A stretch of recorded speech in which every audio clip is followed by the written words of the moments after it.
want to show you the field hospital that we have here.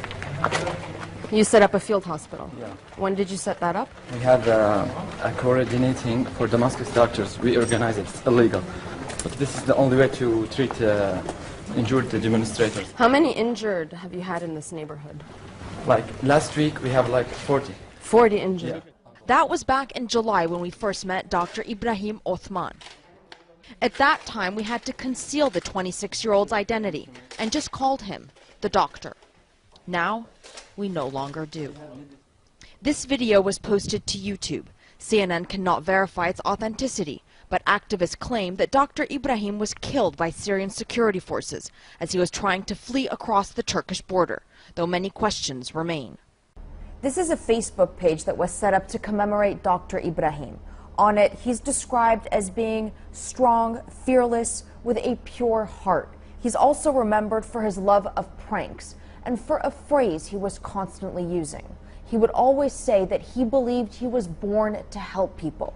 Because of the work he was doing, Dr. Ibrahim was among the Syrian government's most wanted activists. Dr. Ibrahim established the Damascus Doctors, a clandestine network to treat wounded demonstrators too afraid to go to government hospitals. So have you had many people die because you don't have the proper equipment? Yeah, from like bleeding. Most of them bleeding, and some of them we can't like do anything. That must be very difficult for you as a doctor to not be able to save somebody's life, because that's like, we spend all our life to help people, and that's so hurtful to see people dying and we can't do anything.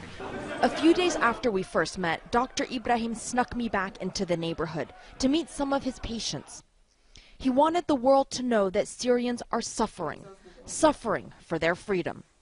you're risking your life to do this. Yeah, I know that, but the demonstrators, they're risking their life too, so we have to help them.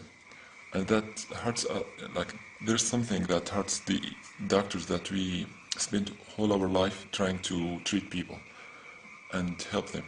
Sometimes I feel bad when I see people shouting for their freedom, even when I'm making the sutures to their muscle tendon or their skin.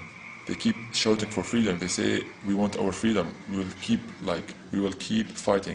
It was a fight that was tearing him up mentally and physically. He messaged me on countless occasions later asking, how much longer do we have to endure this? And a question I asked him in Damascus, now more haunting than ever. What was the hardest moment for you during all of this?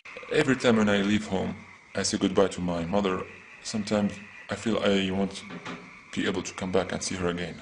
Arwa Damon, CNN.